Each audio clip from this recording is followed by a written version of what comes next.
It's your boy HD. Everybody get up on the dance floor and go, and go, and go crazy. And go crazy.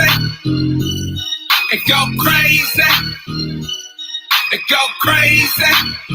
Go, go, go, go, go crazy. Go, go, go, go crazy. Go, go, go crazy. All the way from the old to go crazy like a dum-dum. East side homeboy, where I come from. Dance on the floor till you go numb. No fighting, no hating, no red rum. This is O City. All the way to the bay, hit the bass, feel me. Catch a case cause it's beating up your Chevy. Get you moving side to side, getting all sweaty. Make you work it out. Turn the volume up loud. This a draw crowd, make it all shout. Go crazy. All the way from the O to LA. Hit play on the track and I'm ready. Like a quarterback, Tom Brady. Catch it all in the frenzy. Go crazy. Go crazy. Go crazy. All the way from the O to LA. Go crazy. Go crazy. Go crazy.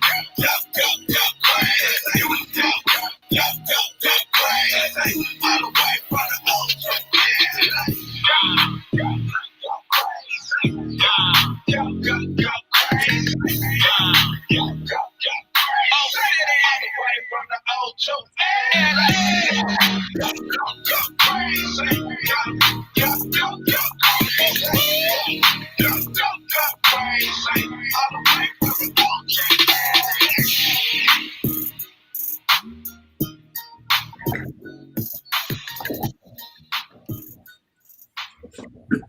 What's going on? What's going on, Scoop family?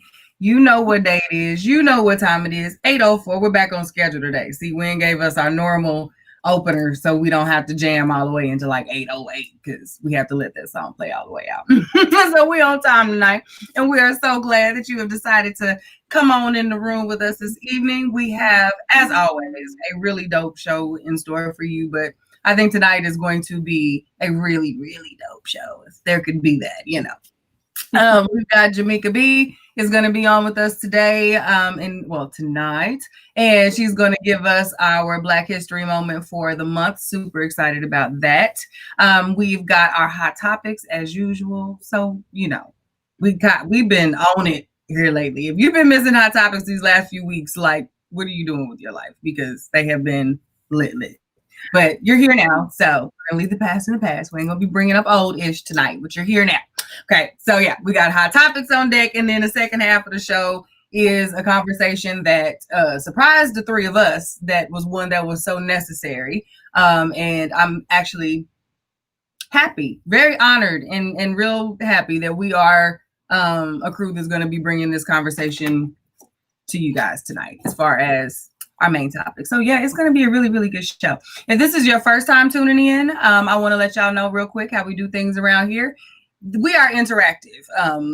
Don't know if you noticed from the intro, we like to bop, we get it in, we want to talk to you, but we don't like just talking to each other. We do that all day. So we want you guys giving us feedback, whether it be on our live stream that is titled The Scoop, and that all three of us have shared or am sharing after I get these babies pizza ordered.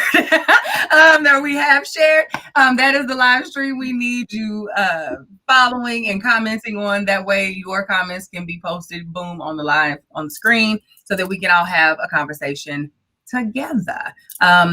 Always let us know if you're liking the conversation by commenting and hitting those emojis. Okay, let us know, react to the conversation. Let us know if you like it, you love it, how you feeling about the conversation in general, because trust me, there will be a lot to talk about on tonight.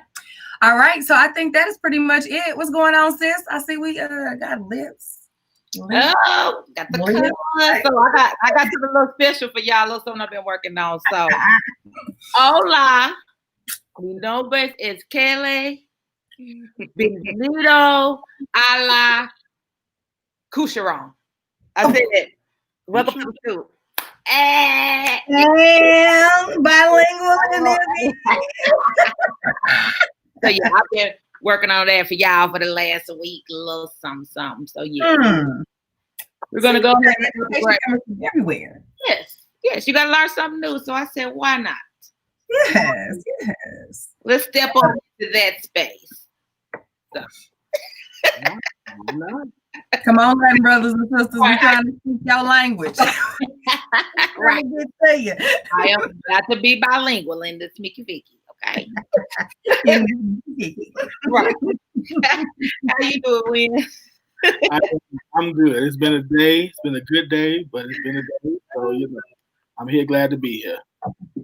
I'm very happy to be here. I love coming to America. I'm sorry. I'm sorry. I'm not coming to America. Yeah. I have no accents all the way, just so y'all know. That is where the accents end for the Scoop family on this evening.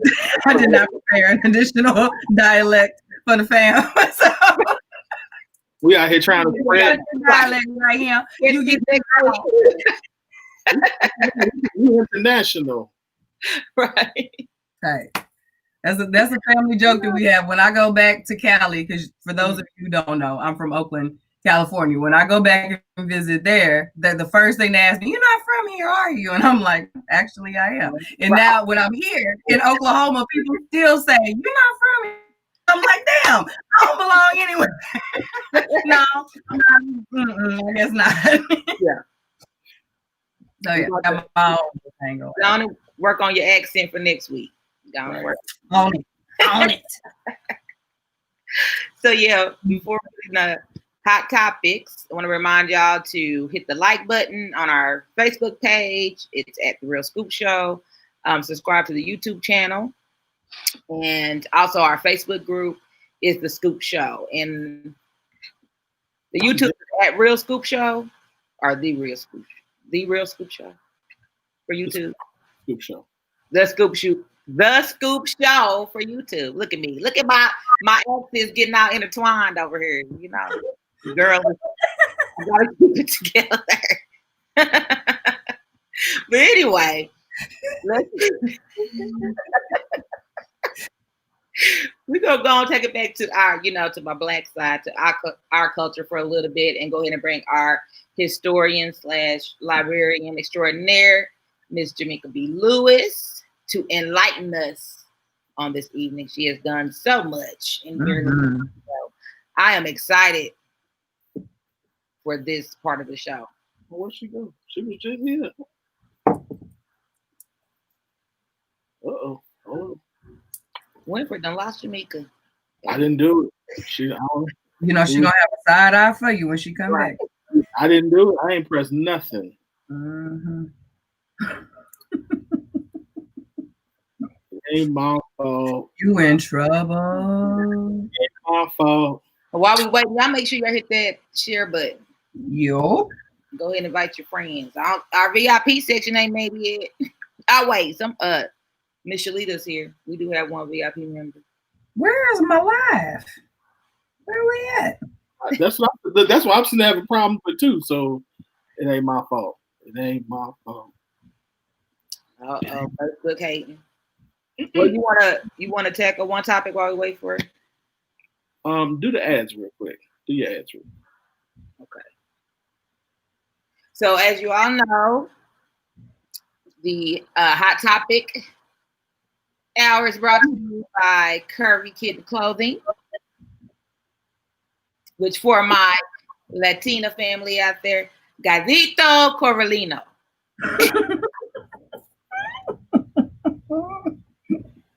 I like this. Whatever this is that we're doing, I think I'm here for it. It's time to go.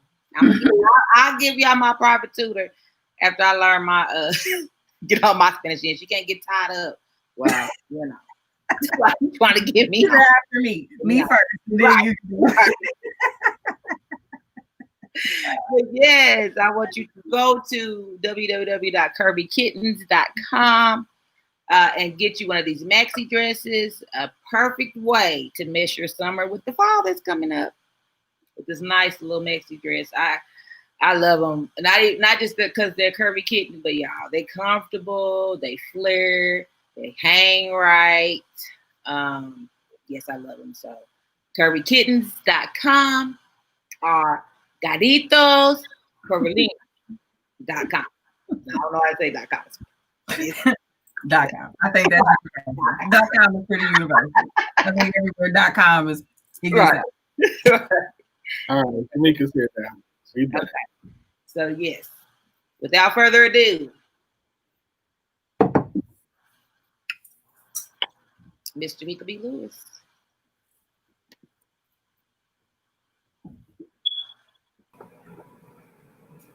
Hi. Hello, how are you? Buenas noches, mi gente. Ay, estoy tan feliz aquí, ¿no?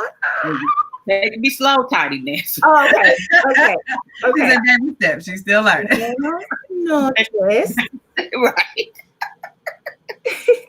Estoy tan feliz de estar aquí. I'm so happy to be here.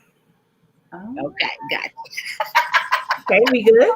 Tengo mucha información para nosotros esta noche. I have lots of information for us tonight. I got Noche. I got Noche out of that. What friend I can practice with? My tutor's gonna be happy. Yes. Okay. Aprendido en la República Dominicana en la escuela de Langston. Pues usar este long todos los días. So I learned at Langston in the Dominican Republic, and I use this language every day. So yeah, I use it quite a bit, way more than I did in Oklahoma. But I'm still learning, but there are benefits in bilingualism. It opens you up to a whole new world. I'm ready for it. My Rosetta Stone. So I need an accent and a new language for next week. Jeez. Listen. But yeah, I love it. I love going somewhere and people don't know. Right. And then they talking about you. I'm like, oh, okay. So if we could talk about that, that could be a whole segment on its own. Yes. But how are y'all tonight? Y'all good? Good. Excellent. Good. So our segment tonight, I'm going to talk about anti-Blackness and how it's global and how it is embedded into nearly every civilized culture around the world. A lot of times when we talk about anti-Blackness, we think it's just this American phenomenon. And we think America invented racism against Black people. Definitely did not. America definitely promoted it. But when we discuss anti-Blackness, it's global. It's worldwide. So what I wanted to do was to highlight some items, some cartoons, all kinds of things that display anti-Blackness and that are not just from the United States.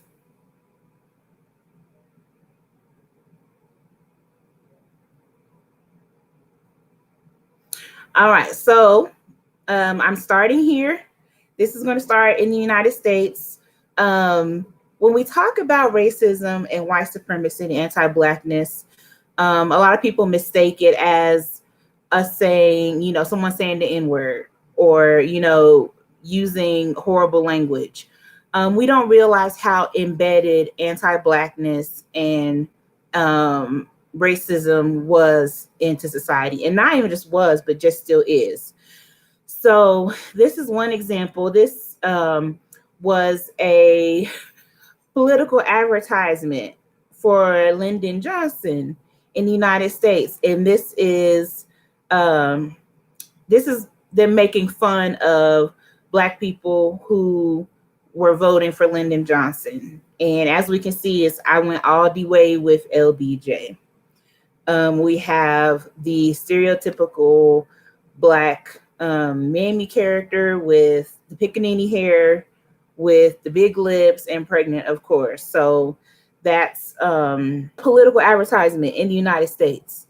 So that just shows you how racism and anti-Blackness can be found in every part of culture.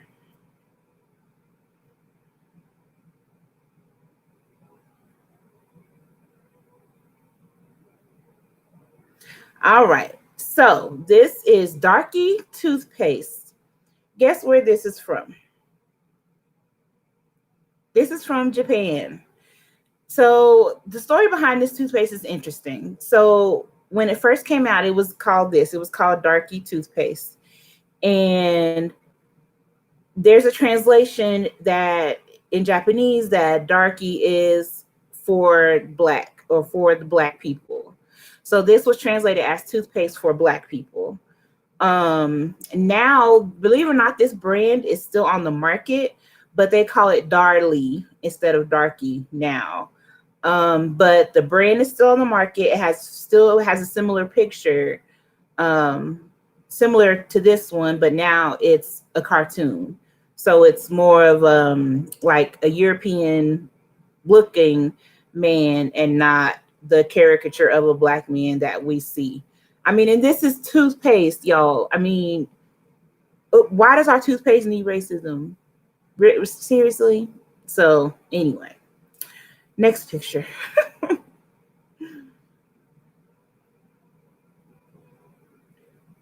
Alrighty, so this is the character in black with the big eyes and the red mouth is what's called a gollywog, and that's it tends to be one of the most least known racist caricatures of anti-Blackness, but in Europe it's widely used. This is an advertisement for, I believe it's marmalade, I believe so. And then this came from Ireland. So we see the gollywog image, of course, the caricature of the super dark black gollywogs are usually men or masculine. So Black men, exaggerated eyes, exaggerated lips, and this character was still being used in its form up until the early 2000s. So that's one example, and like I said, that's from Ireland.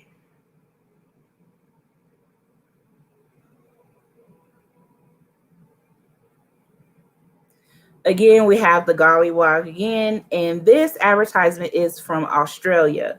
So knowing the negative history behind the gollywog, the caricature, I mean, this is an advertisement for cookies in Australia. So it's like, to us, we'd be like, what's the point in having racist caricatures in your products? And in my opinion, that's to make anti-Blackness look like it's not so bad, or to make it, like it's not a big deal. But of course, we know it's a huge deal. So that's another example of the gollywog caricature. And there's all kinds of anti-Black caricatures that are used. The gollywog, the mammy. We've heard of mammy. In fact, I have mammies. See if I can turn. I collect mammy memorabilia. The Sambo, those are all considered anti-Black and considered racist caricatures.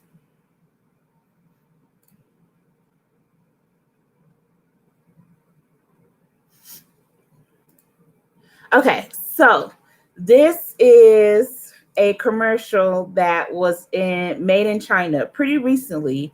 The first panel shows a Chinese woman and she's enticing this Black man, but he's like filthy. His shirt is filthy, and she gives him some of this detergent and he puts it in his mouth. And then she puts him into the washing machine. He's washed, come out, and this is how he's coming out as a light-skinned fair-skinned Chinese men. So, I mean, this was a commercial that made it like to print, to advertisement, to advertising and everything. And they didn't see a problem with it. I mean, you know how many people have to see a commercial or an ad before it goes to air? So all these people saw it and they saw nothing wrong with it. But yeah, and then like I said, this was a very recent commercial within the past 5 years. But it was pulled later after outcry.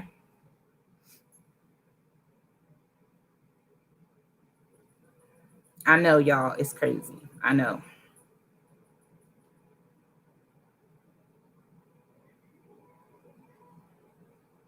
Next picture. Was that all? Okay. Put me in. Yes.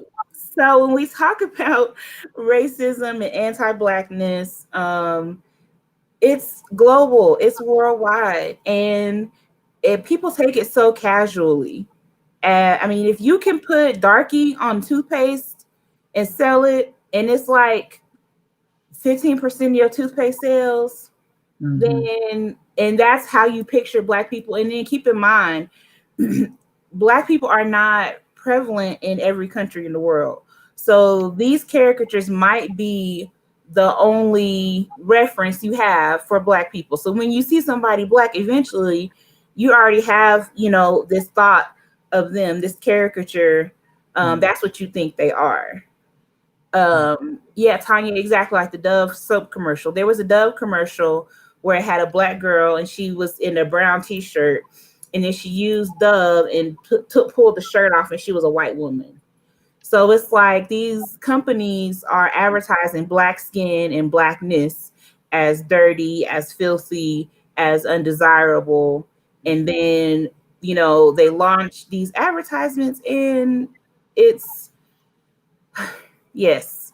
So when we talk about anti-Blackness, we need to understand, and racism especially, we need to understand that it's not just casual, it's not just name calling, but that there's a whole Jim Crow memorabilia, the Jim Crow Museum of Racist Memorabilia at Ferris State University.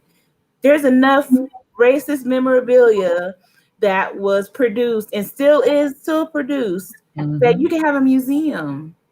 Yeah. I mean, we could talk about the origins of nursery rhymes, 10 Little Indians.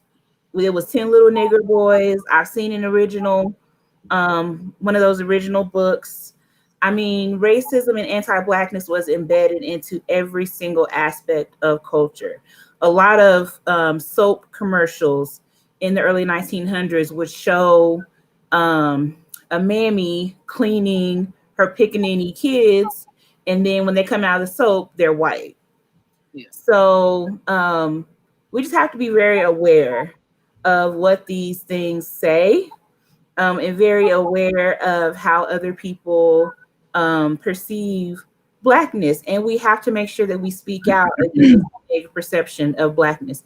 And this is not just from people who aren't Black, because anti-Blackness in products happens to Black people too. Several African nations advertise skin bleaching creams. It's a big thing in the Caribbean too. So you don't have to be non-Black to be anti-Black. But I just want us to make sure we're celebrating our Blackness, and that we understand that anti-Blackness is a global phenomenon. It's not just something American. And this made me think about this made me think about, you know, here recently, this has been like everyone is calling out all the ads from everywhere. You know, with us being so online, we get to see ads that weren't always meant for the US. And I've noticed that, you know, being in a lot of the branding groups that I'm in, a lot of the times there are ad people who will come in and say, well, the climate or culture is different there than it is here. So maybe we're overreacting because our racism is so much. And of course, you know, not of course, but I haven't been to these countries and I have not researched these countries a whole lot to really know what the culture feels like. I can only really identify with what's here. So in the past, I've been like, maybe, but still knowing that these things can get further and go further than just your intended audience these days, you've got to be aware of that, considering you have presence in other places. But seeing your presentation makes, it puts a different spin on that they, even though it's not the same experience, it's not that our awareness of it is gone. You know what I mean? Like, it's still there and they still recognize that is what it is. They're just not necessarily going to boycott the way we would. You know what I mean? They're not going to go ham the way we would about seeing it that way, because they're just like, that's not their culture. So that this has been good for me, because I know I've read a lot of those threads like, what? It was still hard to totally process that. So yeah. Now, I've seen some other countries protesting like for Black Lives Matter and stuff like that now. But I do remember when I worked the last school I worked at that was very diverse, 87 countries on campus. There were several different students from other nations that they didn't understand the racism. Like, they had a lot of questions. They didn't understand how Black people could write songs that have the N-word in it, yet nobody else can say it. I mean, they had a lot of questions like that. So I think over there they're more nationalist. Is probably a stronger discrimination. Then skin color, maybe in some countries, maybe there's not a lot of Black presence, but I was surprised that a lot of them, just seemed really green to the idea of not using that word. Why is it bad? If it's bad, why is it in your music? Kind of thing they would. It's universal. It crosses every line. My rebuttal to that is, you're saying, oh, why can't I say it if you can say it? Why do you even want to say it? Right. That's always my first question. Why do you want to say that word? Like, why do you want the privilege of saying that word? And then knowing that us being Black, it carries a different meaning for us than it would when we're hearing it from somebody who isn't Black. So why do we even want to say the word? Why do you want to?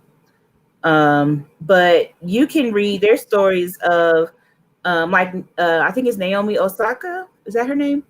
From Japan, who beat Serena Williams.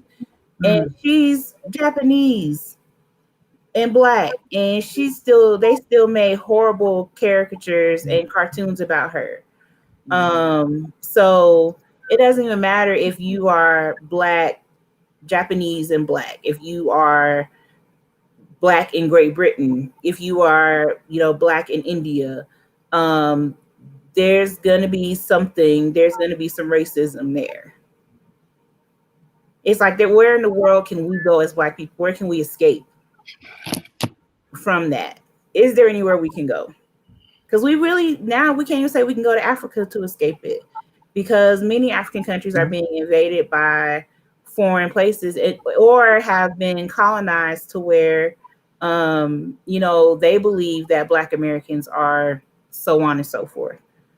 So it's like, where can we go in the world? Well, do you think the racism is more directed towards Black Americans when it comes to being that harsh, that even other, Black nationalities or? I can't say I can't say that, because I've seen so many instances where people of a darker skin tone are a native of that country, and they're still treated horribly. Like, dark-skinned Brazilian soccer players have bananas thrown at them. I mean, and those are your people. Like, so I can't say if it's more against Black Americans, but it's just the further you are from whiteness, the less desirable you are, and thus the racism. That's why they always depict us so dark. Like, you don't see mammies and pickaninnies and gollywags as like brown. They're always Black, like pitch Black. And that's to take away the humanness, and that's to take away the fact that, we're people. So, I mean, racism, white supremacy can be very subtle, but it's very impactful on how people view people of African descent around the world. Tanya has a comment. She said, it depends on where you go. Norway, I was treated like a god. They were in love with my skin.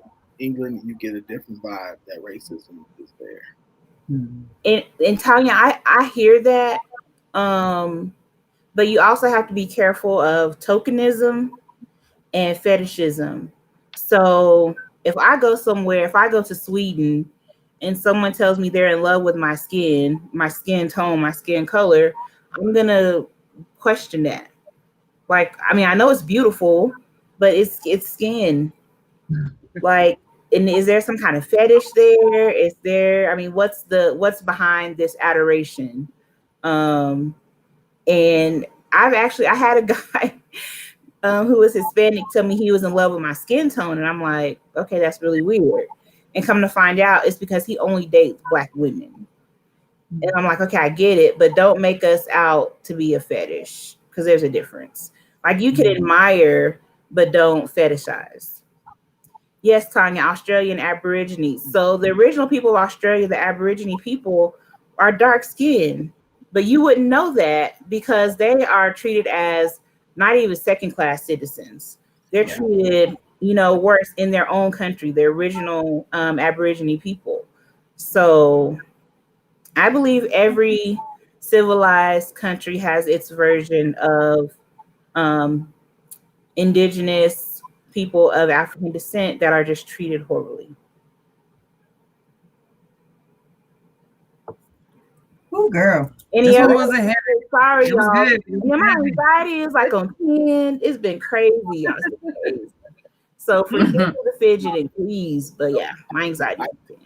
I actually think what as I was, as crazy as all this is, I hear this and I say that if nothing else, to answer your question earlier, hearing this should make us, Black American men and women, do better by each other.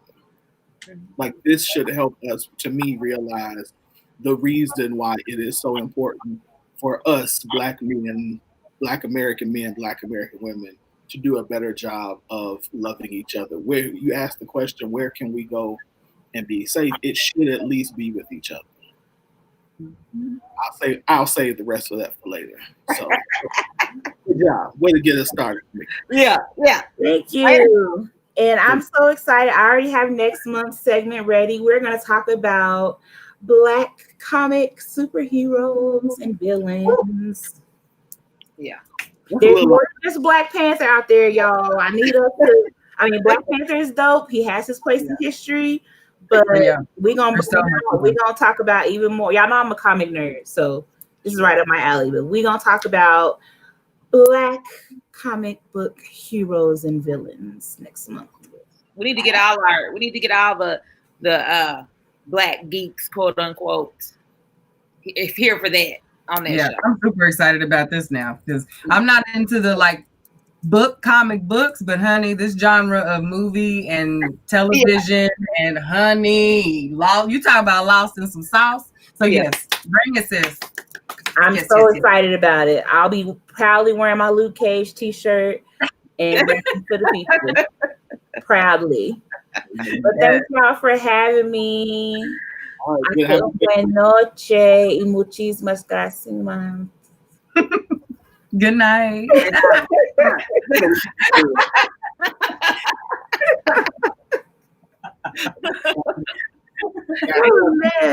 I think nothing on that one. I get a couple little pieces in there. Yeah, it's still super new. Okay, that was a whew.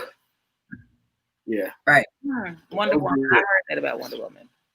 Jamaica gonna get it straight though. Okay, so let's see. Oh, our first hot topic.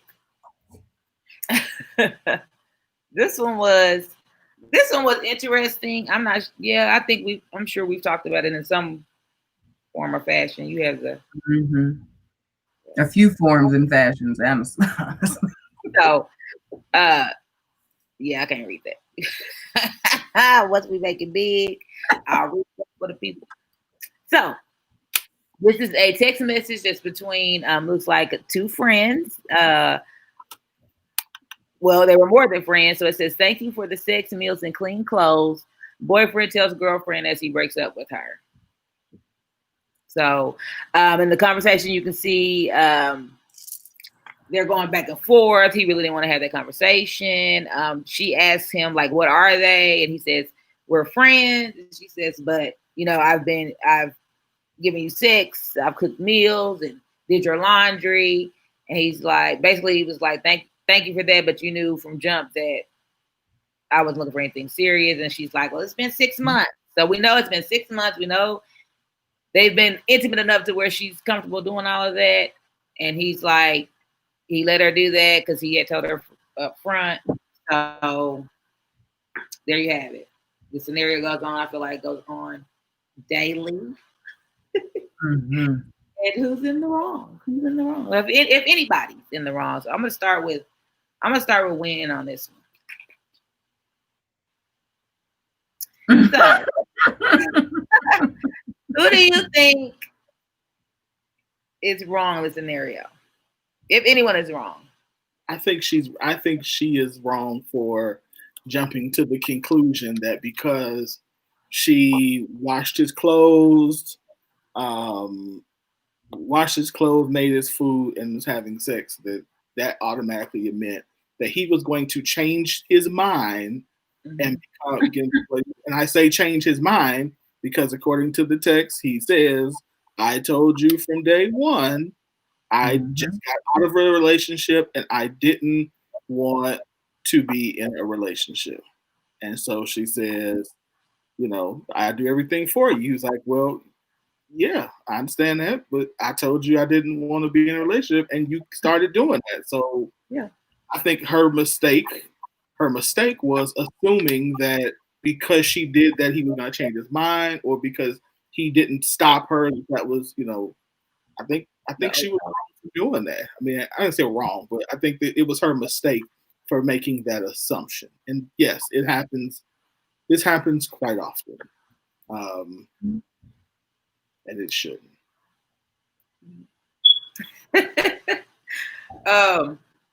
Yeah, but Q was side eyeing, so I'm like, oh, I'm gonna be real quick. Yeah, this like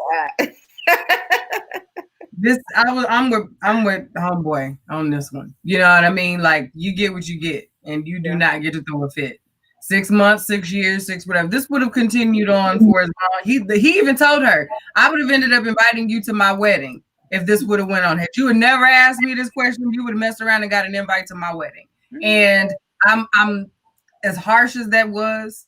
Like, I think sometimes for a woman who had caught herself up like that, she needed to hear that. Like, you would have allowed yourself to stay sidelined when you didn't even need to be to watch another woman swoop right and mess around. I almost cuss. Mess around and do both their laundries. Be cooking food, leaving leftovers for them for date night and some more stuff, and don't even know it. Right. You know what I'm saying? Like, and this is what we do. We do this. So I hope not only her, if this was real or not, but I hope the sharing of this really, really settles with some women, because this is real.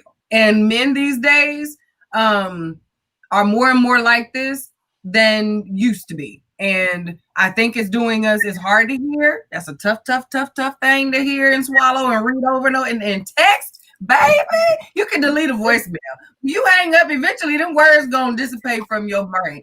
Honey, she gonna read this over and over and over and over and over again. This is gonna be one of them scroll-ons. These words will be emblazoned in her mind, in her heart, in her spirit. So, so to have something like this just be to say, ooh. So I hope she gets it. Do not do this. Do not be this woman. Do not be this woman. Yes, abort mission. Abort mission, sis. Abort. He can cook. He has been starving before you. He ain't gonna starve after you. Okay. And the laundromats is everywhere. Let them do that. I know a girl who does laundry. Okay. I got somebody for you.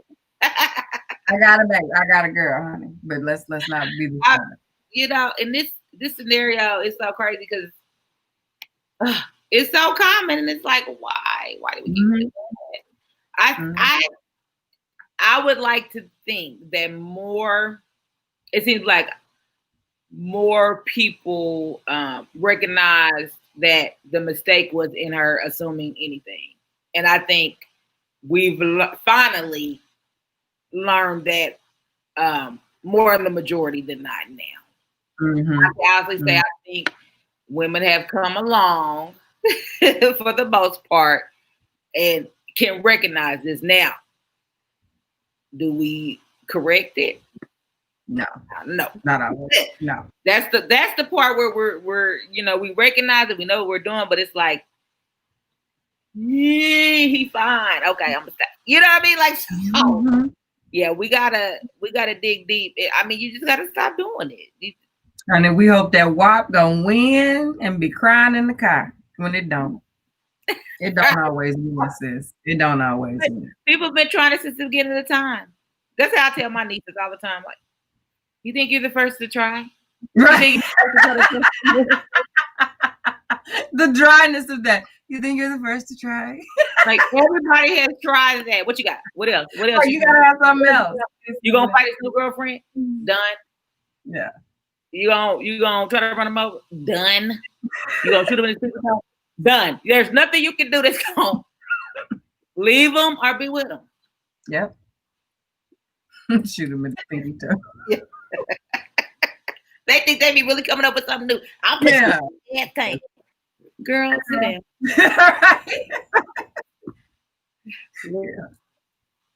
Right. Now I'll say this. Now let me.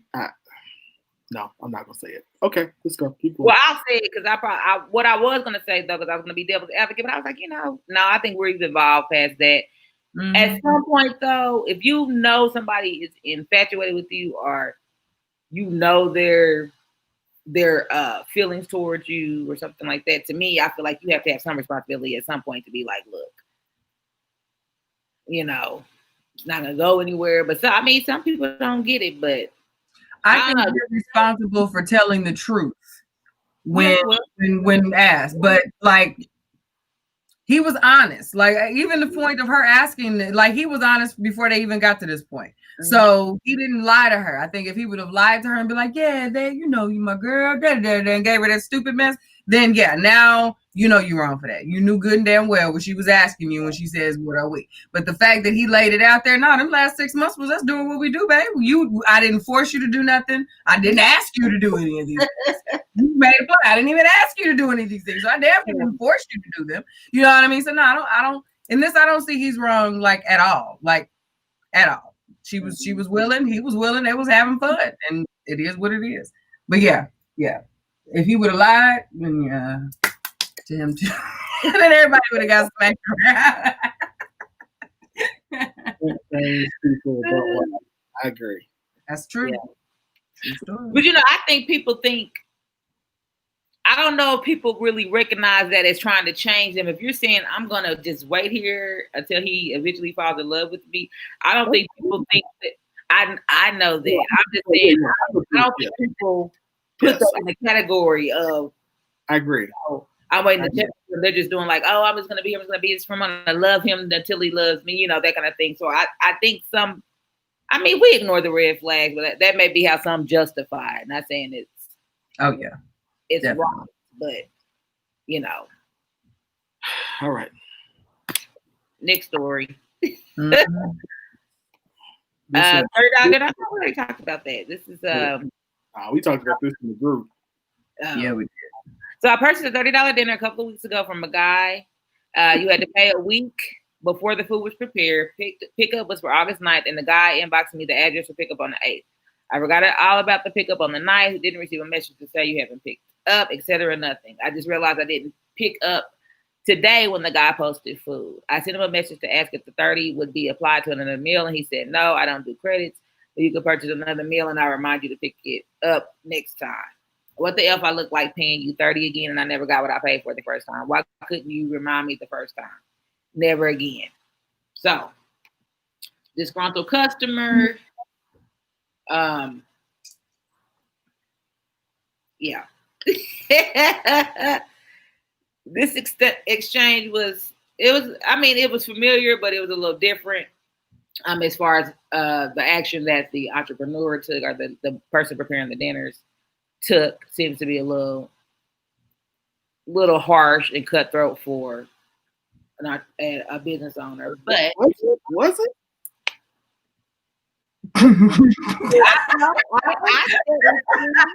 Harsh and cutthroat because we know We expect one of us, we know we would have gave him a credit on the next meal.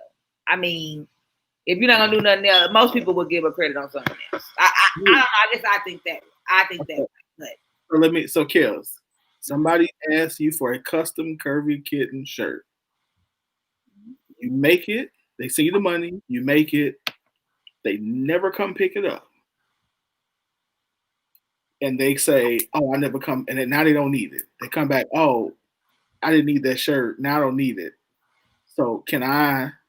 It's back up. You email them and say, "Hey, your shirt ready. Come pick it up." They don't come pick it up. They come back to you and say, "Okay, now I don't need that shirt. So can you refund me my money or give me the full credit for the next for another order?" You're gonna be like, "Sure, no problem." I mean, me, Kels today probably would. I mean, I've done that before. I've had a person who, I mean, it wasn't that they didn't pick anything up, but it was just that they wasn't satisfied with the product. And I could see that it was a little bit different than what they expected. And so, yeah, I fixed the product, gave a different one. They were fine with that, but I gave them another item just because their experience wasn't good. So that's why I said, to me, not giving a credit at all, most business owners are going to do something just to make sure that customer has a satisfactory experience. I'm not going to give you a credit and a free meal, but especially with food, it's marked up 300%. I just can't see me being. Credit is the free meal, though, isn't it? Huh? If I'm giving, well, yeah, the credit. That's what I'm just saying. I would have. Now, that's why I said it seems harsh. I don't think it's harsh what the guy did, but I'm just saying most business owners, anywhere you go, rare do you find, if you're unhappy that they don't give you something, whether it's a coupon, is something. So that's my take on it as far as what I'm saying is harsh. I'm saying no, but you could purchase a meal again. I mean, most people are not going to do that.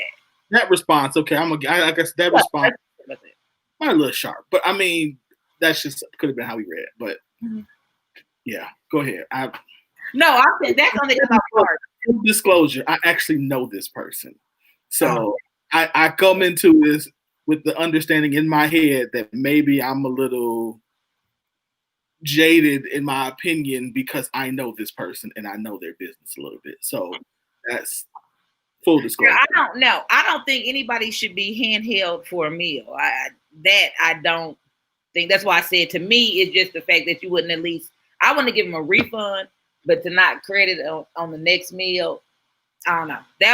I can see that as being harsh, but it really wasn't that big a deal to me. If you forgot your meal, you forgot it. Because I mean, to me, I don't get a lot of reminders from food places. When I order food, I don't ever get a reminder unless it's like a, DoorDash or,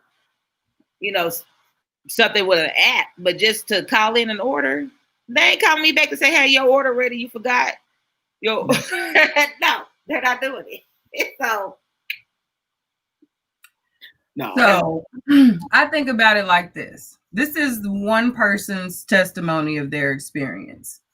Everyone forgets, completely understand that.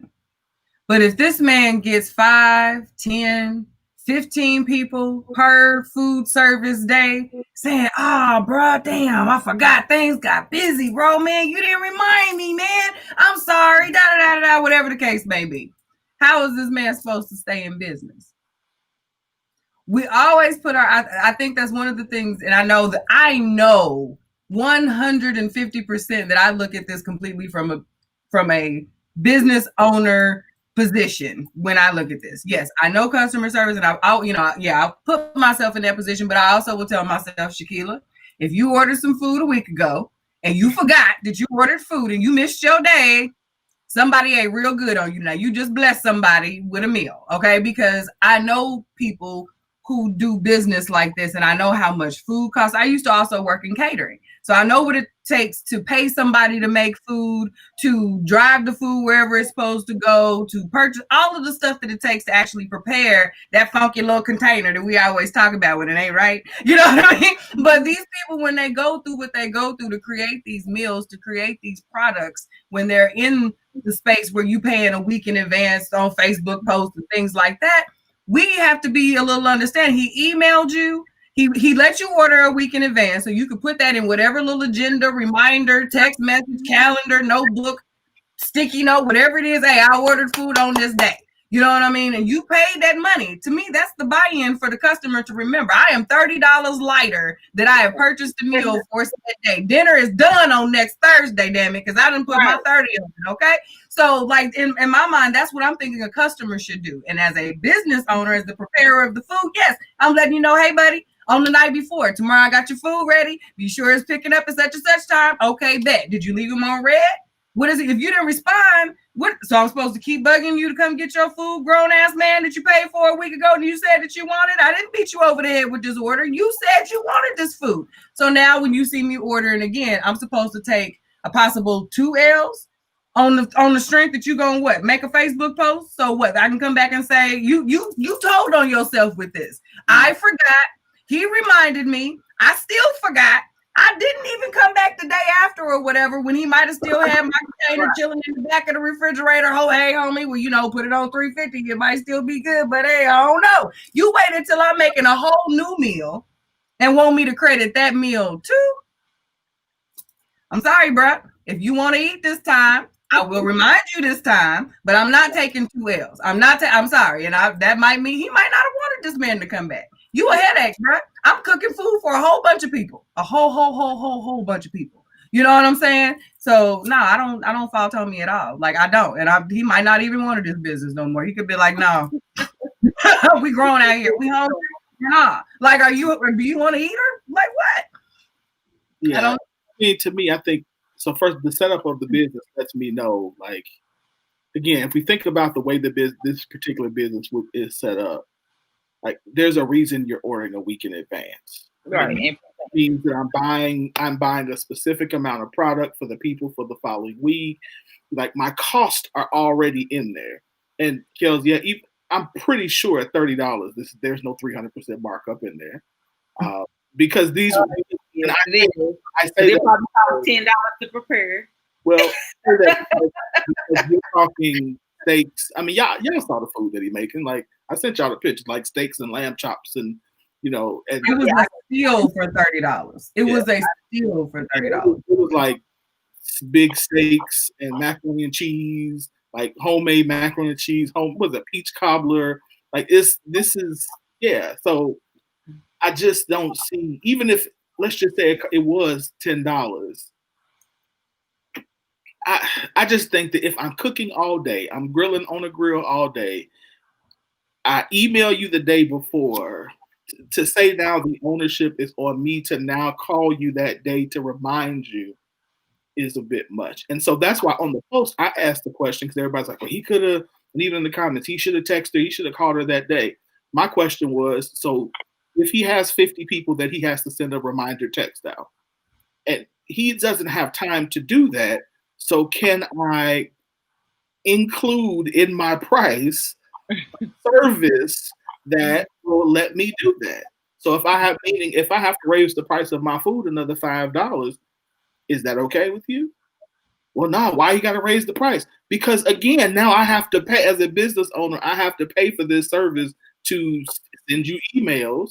Or a person to send you emails or text message and correspond. Mm-hmm. Or somebody I gotta pay that. So why can't I not raise my prices for that? Because it's just a good customer service thing.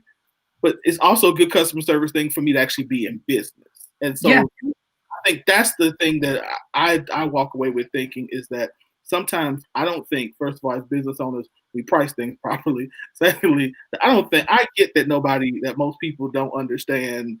Like, I don't get that. That people don't understand the cost of doing business and the time. Like we don't typically put our time in our cost.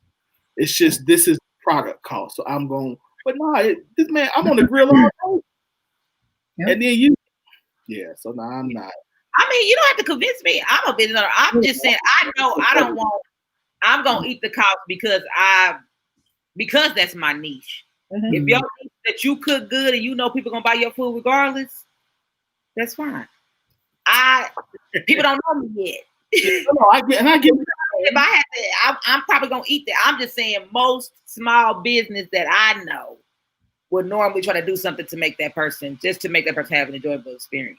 Oh yeah, I'm giving away so much shea butter. I do stuff all the time. I don't think that the business owner is wrong, but just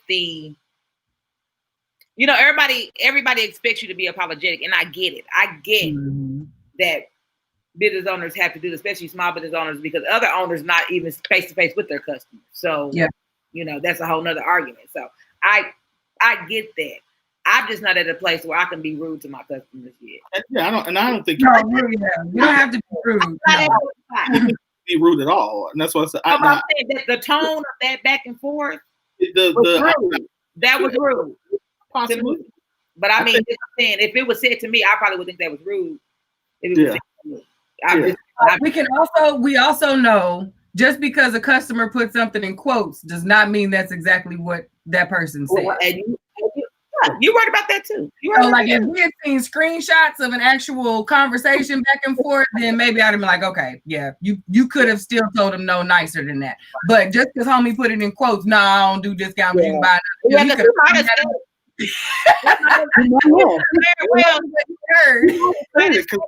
Listen, I'm gonna take. I asked, "Hey, did you see this? Is this what?" He never said he didn't say this. I'm just gonna throw it. And I'm not suggesting that that's 100% of the way I would have handled it. I probably would have said, "Hey, I'll give you $5 something off the next dinner, whatever." You know what I mean?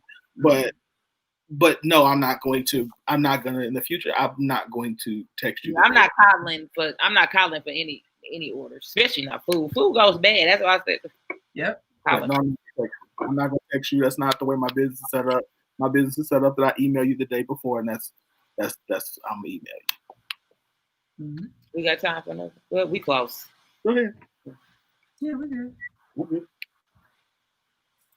Oh, I wanted to talk about this one. This one is because it deals with the Chi. Everybody pretty much watching the Chi, I think. If you're not, what are you doing with your life? Or P Valley, one of the two. Right. This is P Valley. My bad. Yeah. So yeah, the picture shown is a guy who plays a gay male in the show. This is a picture of him and his wife, and so the question is, would you let your husband play a gay role on TV? Would you have a problem with it or not? I'm gonna start with Q because she has the husband. If my husband was an actor, I would not give any damns. I wouldn't. That is what you sign up for. You do not marry a person who gets paid to be other people and then tell them, oh, no, you can't be that person. Like, to me, that would not bother me. But y'all know me. So that shouldn't also surprise you. So that's not even something that would even be a thing of mine. You better make that check, baby. What you want to do? You need what? You need some help? Let me show you something. Right. You need to what you need to do? Make my lines with you. Right. What we need to do. Like, no. What do you think, Gwen? I don't have a husband. Would you be cool with your wife having a lesbian thing? My wife, no, it wouldn't bother me. As a pastor, it wouldn't bother me. No, I think I would be prepared. I would be prepared for the, as a pastor, I would be prepared for the backlash. But yeah, get your money. But I mean, those scenes was a couple of scenes that got a little steamy though. Yeah, I heard they were intense. The brothers were not well with those scenes. They said way too long. The brothers were not happy with the scenes. I was wondering. I didn't see any comments about it. I was wondering how that fared. Not well. Not well at all. Oh yeah, I wouldn't have a problem with it at all. Shoot. And, There were quite a few women who would not be here for it though on the post. Yeah. That there were quite a few and I that didn't. were not here for it. Yeah. And what were the reasons? What were their justifications? Some said our money ain't good money.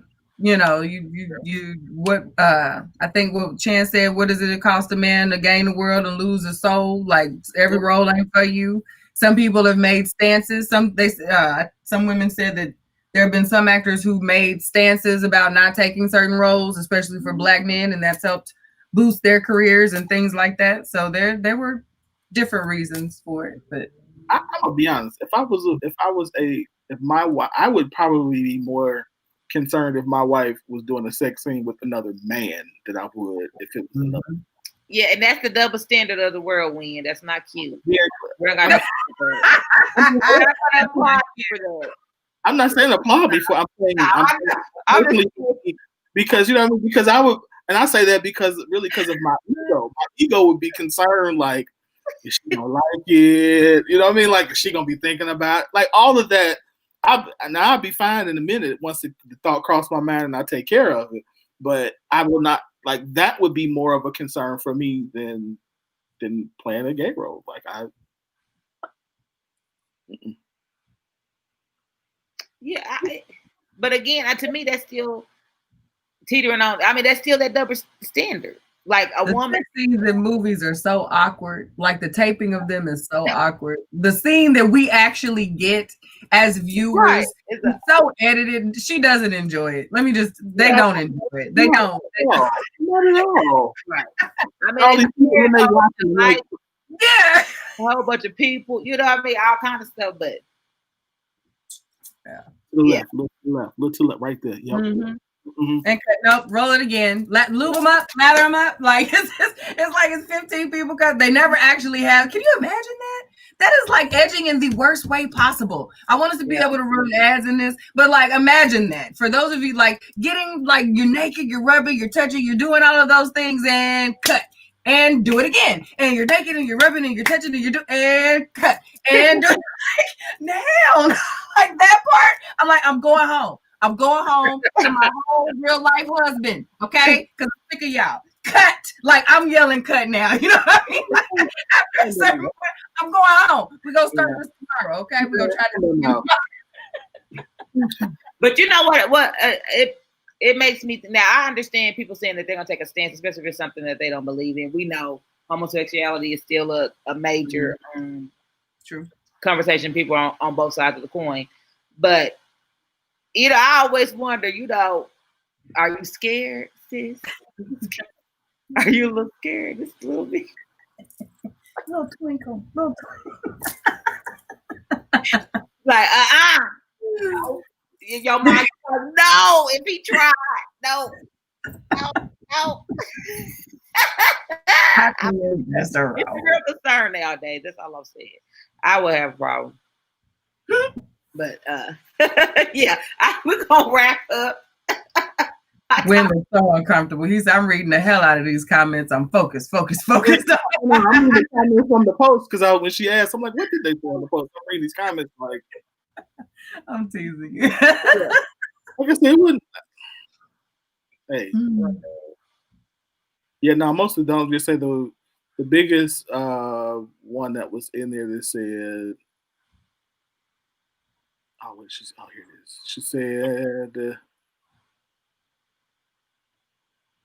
what in the world? I'd be okay, but uncomfortable only because I've seen the show and the sex scenes are pretty graphic. If I knew for a fact my man was having sex scenes in his roles, I just maybe not watch what he does at work that day. See that being a compromise. Mm-hmm. So, yeah, I get it. I'm a little more liberal than most, so I got it. I get it. Right.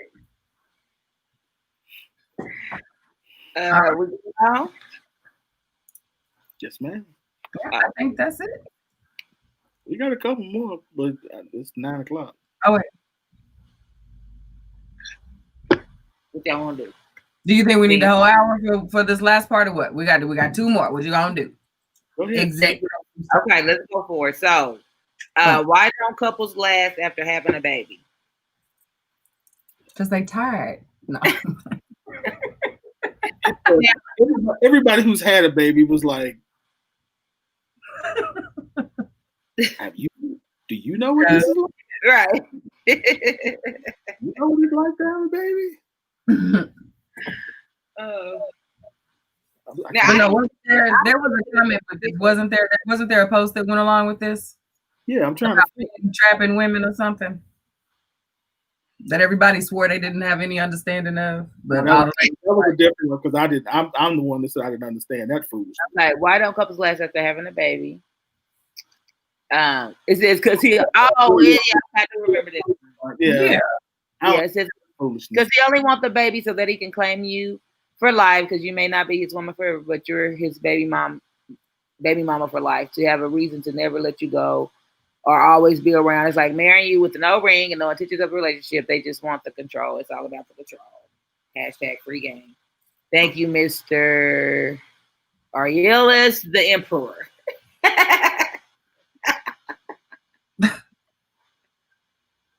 What in the baby boy Jody on repeat is this? Apparently there are men. What I learned was apparently there is a segment of the male population who thinks like this. Oh yeah. If you want 18, first of all, if you want 18 years or 22 years of child support so you can control her, there's something not right in here. Mm-mm. If you want to move beyond the child support, if you want to have a child out there that you are responsible for helping to make a good, successful human being, and you do that, and you just want to, what are you doing? You are trash. No. I told y'all this is. I'm mad at brothers right now, so let me stop. You know, I wouldn't believe it either, but I've been in two different situations where I feel like men were trying to lightweight trap me and had a baby.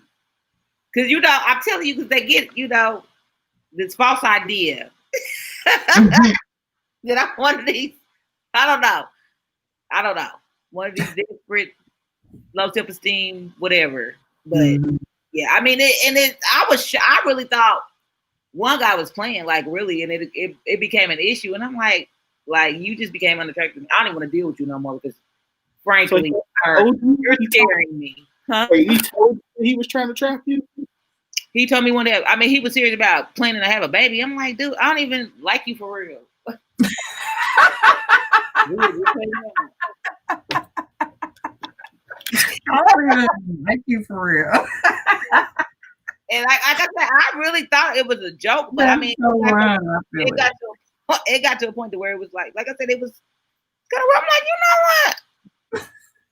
He might be poking holes in the condom. I had to think about it. I'm like, he might be doing it. So yeah, I had to I was very uncomfortable. So I'm like, yeah, it had to be something, because I was like, I said, you don't even have your kids. Another man is raising your kids right now. No. Mm-hmm. I don't know how to give you. So yeah, I do believe I would never get. And this hasn't been that long ago. This is probably been maybe about 5-6 years ago. Yeah, I know men like this. I'm not even gonna say I don't have it. It was hard for me to read. I know men like this. Yeah. Yep. This is a very real thing, and it doesn't stop at I thought to myself, well, maybe it's a young man thing. No, it's not. It's not. This is again, ownership of people. You know how we are. That's the thing that I think until we learn to break that transferring of ownership from one thing to another, that is going to continue. It's going to continue to happen. But oh yeah, there are people who feel that the more kids, because kids are forever, no matter who you with, that's my baby. You know what I mean? You ain't what I mean? It's always that's their way in. You know what I mean? And I'm hoping that going forward, more women stop becoming baby mamas. Just whatever your situation may be, I'm not judging, but I'm just saying I hope that overall we as women begin to make better decisions, that stop having us in the situations where we are baby mamas, and we have more control of those situations. And if we do get in those positions, we have the control enough to say, nah, you go ahead and do those things over there, but I got this right here. You don't, once we done type thing. Because that's a boundary thing. That is a lack of boundaries. There is a certain type of man who preys on women who do not have boundaries. And when you do not create boundaries after said baby is born, then you create these types of situations. But yeah, they're I absolutely think that I know it happens. I'm almost inclined to say these men out here who have these, 8, 10, 17 kids, that there has to be some of their mentality. I mean, I talked about a lot of kids. I said, okay, you started having kids when you were young. Were your parents there? Like, what did they say after child number 2? Like, they didn't tell you to go get some birth. I mean, and I'm with different women. Oh, that you're not gonna take care of, and I don't know. I just didn't understand. I just didn't understand how you keep having kids that you can't take care of. You're not. Why would you ain't gonna be able to make it make sense? Yeah, Your brain is well past that. I'd like to know. That's what I'm saying. So it has to be something, and so it has to be something else mentally going on with these men to keep doing it. Why do you keep having kids? So you got to be thinking there's something going on. Oh yeah, so I can't take care of them, but I can make them. I sure make pretty babies. Okay. Yeah. Now that I do. Pretty hungry babies. I don't need no more. I'm good. I just don't. I'll never understand. No, let me not say that. I understand. No, I don't understand. No. I will never understand having a child and not being present. Mm-hmm. I just don't understand. I don't understand making a child for the purpose of any, and then even if you went into it with that being a mindset, staying there, like once you realize the weight and the joy of having a child and the difficulty of having, like, how do you rest at night like that? Like every moment I'm not around my kids, as hard as I don't get it. Yeah, I don't get it. And as I was told in the post, I'm not the majority. I get it. So I just don't get it. I don't think those men are the majority either. Now I will say that. Those men are not the majority. I would say you are more in the majority of most men than this scenario is. You are not in the majority of the men or the people who have an understanding of this type of person, because you are one of those people who move around from folks like this. So I can understand why that's like, this is a foreign thought to me, but don't take that as saying you're in the minority. That's not the percentages we working on. I don't think I'm in. I think that most dudes, and statistics show that Black men are actually out here doing better. So I salute us for that. So I'm not trying to rail them. Yeah. And I've made plenty of mistakes. Trust me. Okay, we got one more. Yeah. And this story, I remember reading about this story before. Yeah. So I think I don't know if it's that new, but this is the story of a woman who was married, and on her, 10 years ago on this day was the first time I was exposed to his HIV. Before this day, we never had unprotected sex. I was very adamant about it. Your wedding night is the time to consummate the marriage. Well, my wedding night, we did that, but he also knowingly exposed me to his HIV. I trusted him with my life, and he took my life into his own hands and chose to lie in the most should be inexplainable way. From that trip to the doctor, when he said his HIV test was negative, to his mom telling me to ask him about HIV, and he said he didn't know what she was talking about, just days before the wedding, to having unprotected sex with his wife on our wedding night, to the doctor telling me that I was HIV positive, to me finding out about other women and possibly men he was sleeping with, and all the way up to sentencing, he lied. When the judge said, we have you on a recorded conversation admitting that you had HIV since 2002, the lie stopped. I was 24 years old on this day, August 4, 2007. On this day, my body was introduced to HIV. Really deep. Tough. I missed the whole line in that the first time we read that. Mhm. The line about his mom saying, ask him about it. Honey, I wouldn't have cared what he said other than I have HIV. After his mama said, ask him about HIV. What mama says, hey, baby, a week before the wedding, did you ask him about HIV? Like, how do you do that? And then not ask him, and then ask him and he says, I don't know what my mama talking about. Yeah. Yeah, the wedding would have been on pause. Done. Down that day. Then. We need results together. I need to be in the room with you. We're going to get re-pricked right now to damn day. And I'll wait. Don't worry. I'll wait. Hell no. No. Yeah, that is a tough one, especially when you take the precautions, and to trust somebody. Yeah, that's a tough pill. The best thing that happened to that man was he went to jail. Mm-hmm. Right. The safest thing. Actually, what I said on the post was this would be the day that I found out that I was HIV positive. Would be the day that Winfred Burns prison ministry would have started.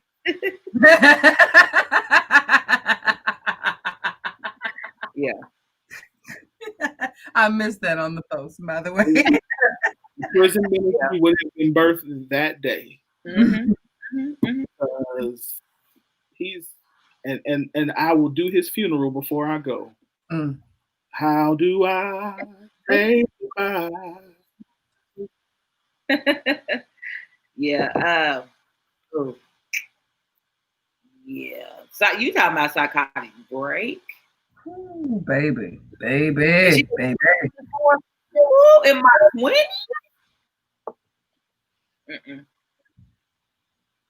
Yeah, the story would have made the news, all right. Everybody about it because I would have gave them a show. That is there. I mean, there's no way they can come back from it. Just think about the turmoil that you're gonna put yourself through. Just like, oh gosh, And in 2007, even the HIV treatments weren't even what they are now then. Right. So like HIV, they've got treatments in place now where they're making it so lots of folks they're not even testing on, they're not even registering on tests anymore. Like they've been able to have trace amounts of HIV. That was not happening in 2007. So to understand the mental place that puts you in that time frame, to think like, what? And we've got all this time, protected and been fine, and then, like you said, the turmoil that she put herself through in that moment. It's just like, my God. There's no coming back from that. There's no coming back from that at all. Mm-hmm. All right. Was that the last? That was the last one, right? That was the last one, y'all. We're gonna move on to the main topic. See y'all next week. Next, thinking about that. Woo. Yeah. Right. Move on. This is gonna put us in a good space. This is gonna put us in a learning space. Okay. So probably Thursday or so. I think it might have been Thursday. I shared a post. Huh? What? Oh, okay. I'll do that usually at the end. All right. So this segment is brought to you by Elegance by Design. All natural hair and skincare. For healthy hair and skin is our priority, but a beautiful you is always our specialty. At Elegance by Design, you get glowing skin and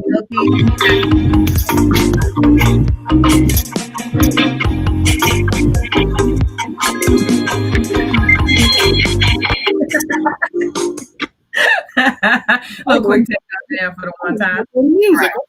My bad. You're good.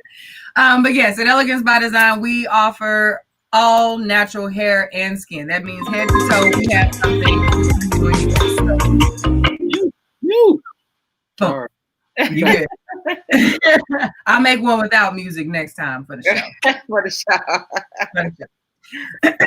But yes, this check it out. Elegance by Design. Our Sexy Shea Butter is one that you can use from infant to elderly, sensitive skin, Normal skin, dry, does not matter. This product is going to love your skin very, very well. It's also going to take care of your scalp. So go ahead and get that in your life. All right. Moving right along. Thank you so much for that, Wynn. Appreciate you. I have new packaging next week also. You know, those new hotness is in. All right. Anyway, so I can keep going on and on about my baby. So we're gonna keep it moving.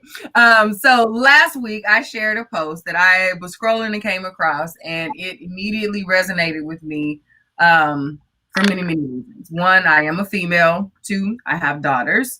And three, I've had this conversation with many, many women throughout my life, not necessarily in a direct way either. This is something you just kind of pick up as you have conversations with women. So the post basically was a thread where a woman has said, she says, "I swear to God, men raising their voice is the most terrifying thing in the world. They don't understand, like it's an immediate panic response, game over." And then below that, there are people commenting, and one of them is from a man that says, I actually had no idea women found this so scary.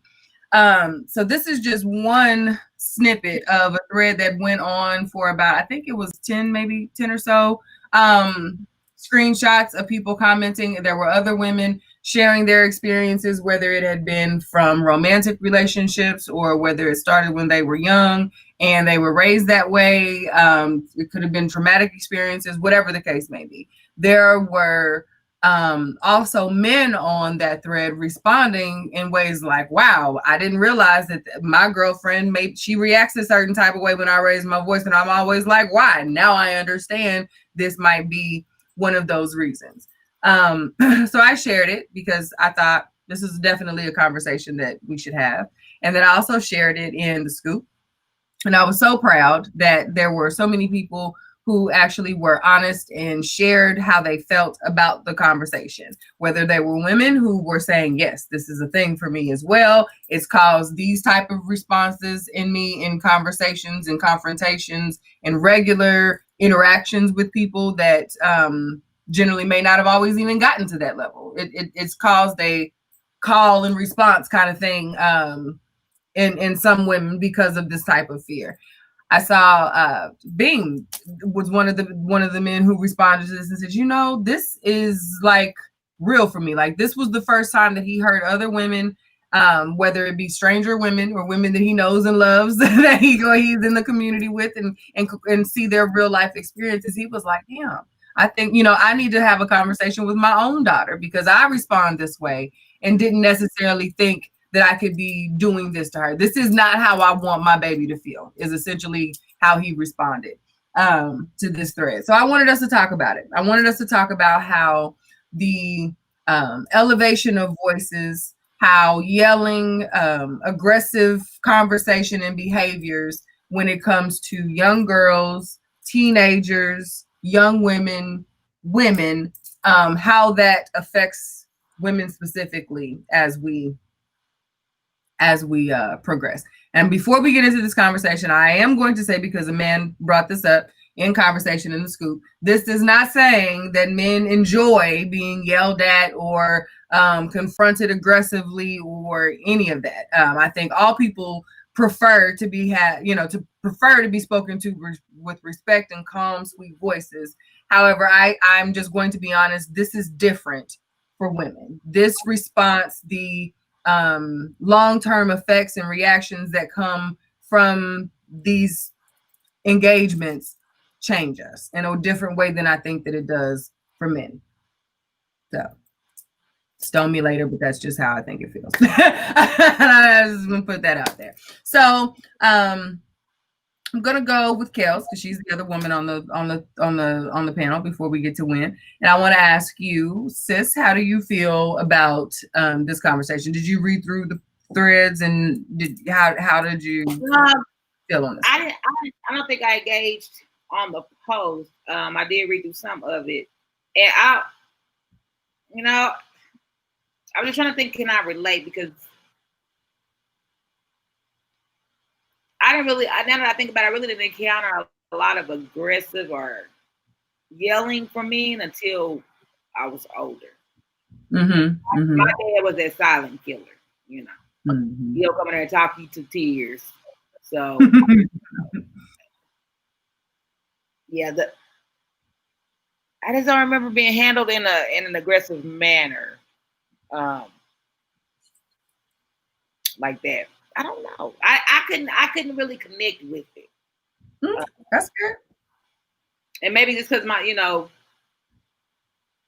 it's a lot of my family. A lot of us were loud, and then the younger, the second generation is a lot of men that are boisterous and things. But just I don't think it was really that much aggressiveness until like later in life. Like, yeah, they can be an old grouch, but. So the volume wasn't an issue because you were used to the volume. It would be more the intent behind the volume later on is what you started to know. Yeah, like I mean, when I had my first like domestic altercation, it was different. I think it was so different and so weird that that's the only reason I didn't really react like I could have to the situation. I was very calm, and I think I was just more like in shock of like I didn't think I would ever be in that type of situation. Mm-hmm. So, I mean, it happened to have a better effect because I was calm. I'm sure if I would have blew up, it would have been way worse than what it was. So that I think I was kind of in shock more of anything else. So. It's totally fair. I get that. Especially having that not in your past. Yeah, you don't have anything to trigger that. I completely understand. How did this? Oh, we have a comment from Jessica real quick.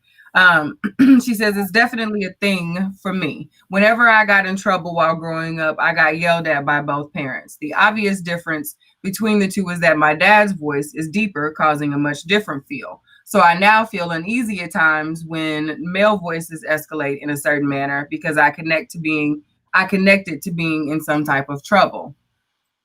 Good evening, sis. Yes. Right. Yeah. Pretty much. Definitely can. Yep. Pretty much.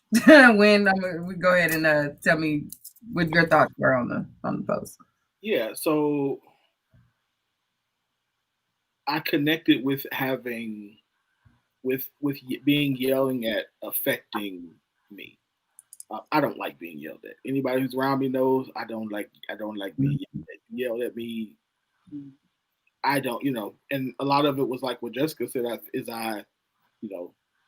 I hear my dad has a huge voice too. So, yelling does not do well with me. It turns me all the way off, my hearing all the way off. Either we fighting or but I can feel the things I feel inside of me are not healthy. And so I can recognize that. I also recognize like the times that like I'm very careful about how I talk to people, women. But I also find myself sometimes, or I found myself in the past being extra soft on purpose, and it not being like, and that don't. I usually get the, you don't care. Like, no, I'm trying not to yell because if I don't, I'm off. So you know what I mean? Like I know me, so I've seen it happen, but I didn't know that this was a thing. I knew this was a thing for women. I said it to say because I know how it does in me. Yeah. I didn't realize, because when I read the thread, I felt like almost like a PTSD. Like that was a response similar to PTSD. And I'm like, I didn't think that it created that, because now for me as a man, I'm able to, you yell at me, I still don't like it. I'm gonna tell you I don't like it. But at the same time, you know what I mean? Like it doesn't cause, when my dad talk crazy to me now, I talk crazy to him. And I'm not a kid anymore. So once that switch for me clicked on, like you're a whole grown ass man, that was the end of it for me. Yeah. So I didn't understand that it was a long-term effect for women. I didn't understand like that, but it does make me question how I respond in anger. What's a healthier way to respond in anger? Because what I don't want to do is to talk in a way that you don't recognize that I'm angry. I don't want to do this is how I feel, but at the same time, I'm not trying to create that you're already. Yeah. So it's like, how do I balance that? You know, is when I kind of walked away from this post thinking, like, how do I balance that as a husband, as a father, as a brother, like all of that. How do I balance that? So you recognize this. I don't like this. This is anger versus trauma response. Trauma which creates another response for you. So yeah. So I'm thankful that you brought up the whole PTSD aspect of this, and I think I want to say that I don't want to take anything away from. None of us are mental doctors, so I'm not diagnosing anyone that commented or anything like that with PTSD. But what I'm saying is, depending upon when you may have encountered this type of environment, or if you've experienced it, because it's one thing to say, yeah, I don't like to be yelled at. But if like you've experienced something like what Jessica has, or if that was just the environment that you were raised in, because what Jessica described is similar to what I was raised in. Like, I had an awesome childhood. And you guys have heard me talk about my childhood. My parents are great. They're still together. We have a really great relationship and all that. But there were ways that, as parenting and growing up, there were ways that just didn't always mesh well. You know what I'm saying? It was rougher than others. And this is one of those things for me personally. You ask my brother's probably fine. My brother's more aggressive than I am as far as how he just communicates in general. I was the oddball out in my household. So I know that I left with a different experience than what my younger brother did because of the type of people that we were. But as far as that whole how it affects you later on, I think that in some people it is somewhat what can create that over, you know what I mean? When some men describe when women say, she's so extra, we can't have a regular little argument without her going all the way in, those types of things. There's no off switch, and we immediately chalk those things up to being angry or extra or more masculine, or that's the thing that's going on now. We don't have any feminine energy. We're too busy being men and all this other stuff. And I don't think we give enough conversation to the why of how these things happen, aside from sis needs to be accountable. She needs to be soft. She don't know how to be a woman. A lot of the times women either cower or they puff themselves up to try and make it so this never happens again. As a child, when I was in confrontation, my breath would quicken, my eyes got blurry, my heart's beating all crazy. Like, that's how that anxiety started. Not necessarily just like confrontation has always been one of those things for me, but like there is a physical response to voices elevating, spaces closing, those types of things. Now, as an adult, you get a totally different me when you start hollering and pulling up, closing space and that type of thing. And it is not always appropriate for whatever the situation may be. I've caught myself flashing at times like, hey, wait. Mm-hmm. This is you now. You know what I mean? Because that is one or the other. I ain't gonna be no punk. You're not gonna back baby in a corner. You know what I mean? So that I think we have to think about those things. And that's one of those ways that we have to become more intimate with our children, with our spouses, with our friends, because a lot of the times we exclude these people from the crew. That boy we always got to bring homie back. We can't never control us. That, you say one thing to him and he's tripping. We don't know what happened to him where he's feeling he got to defend himself all the time. We don't know why sis is always, why she can't never let something go. And so when we had this conversation, I wanted us to talk about it because I'm like, we are so quick to give people titles of angry, of, damaged, of whatever. And I think sometimes this is true trauma that we just don't know how to fix because it is just how we are. It's just how we were raised. It's just what we know. We can put all of the shruggy statements in place that make it, that just say, I need help, then even this conversation is not making an excuse for it. All of the women who mentioned that this was a thing for them need to see, we need help on that. You know what I mean? Because that's not how we should be responding to emotion. I think, and maybe my question is, because in the situations that I've experienced, asking those questions, the why, I've had conversations, arguments with people. I'm like, okay, so why did you respond like that when this was my question? Mm-hmm. Like, what did that bring up? Like a lot of times people aren't able to say like this triggers this from when I was, the way I was raised with this, and so it takes a while. I've truthfully, y'all know this. I've ended relationships because of that. Like, hey, I can't. Mm-hmm. I'm not here for that. So Yep. I guess, we do need to ask the question, but I also think that I'm encouraging people to find out why you do that. And then, like you said, go through be able to articulate, like, this is how I grew up, or these are the way this response does this, or this is something that triggers me. Like, these are my trigger points right here. So when you do this is my response. I'm working on it, but right as of now, this is what I do. And then be able to have the conversation. Okay, so how can we de-escalate this? Yeah. Because I was just asking you what you wanted for dinner. I wasn't asking, I wasn't asking for all of that. I was just, it wasn't an argument. This was a legitimate conversation. So how do we de-escalate it to where we can have the space for healing and for conversation? And if the person doesn't know, is it like for an appropriate response to it? What's an appropriate response to it? That's a lot. I know. I'm sorry. I mean, I'm really just still really trying to. I'm like, because if somebody yells at me, I just yell back. Like, I do just. I'll be like, I'll just get all my frustrations out this yelling at you. The more you yell, the more I'm gonna yell. We'll be horsing this Mickey Picky before I stop. I guess. I don't know about being trigger. I think I know why. You told us why that is, though. I think you did not experience that until you were empowered to use your voice, until an age where you were expected to speak up for yourself.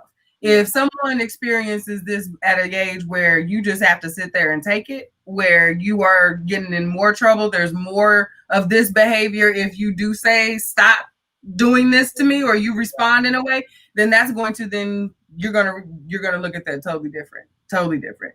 Like, your response is goals. And like, I knew this was how you were going to feel, because like Kels, if y'all don't know, Kels does not back down from their fight. Like, last word is what Kels is after.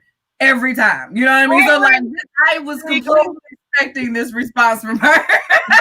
It's not always the best thing to do, by the way, but and I recognize that. But every single it's a game. It don't even have to be. I probably ain't even mad no more. Yeah, this is a game. I'm having fun. I'm just gonna keep going. I'm like, And at the end, it would be over. Like, it would be all like, I've been forgot. I'm like, oh yeah, we was fighting, but that was just because that was in the moment. Like, I was trying to win. What don't you understand? Yeah.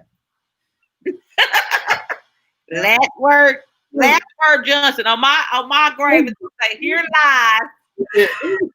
Last word, Johnson. So wait a minute. So we got to get you on the poll, and now we got to put last word Johnson. Okay, we building this whole thing up for you now. I talked about my homecoming. I want it to be a big thing. She's about to have us ripping and running win is what she gonna do. I want the 6 white horses. I'll let doves release. When doves cry. Yeah. And now since Cardi and Megan came out with their videos, now I want a tiger and a cheetah. I mean, are they gonna be purple? Whatever that white curvy kittens in real life. Yeah.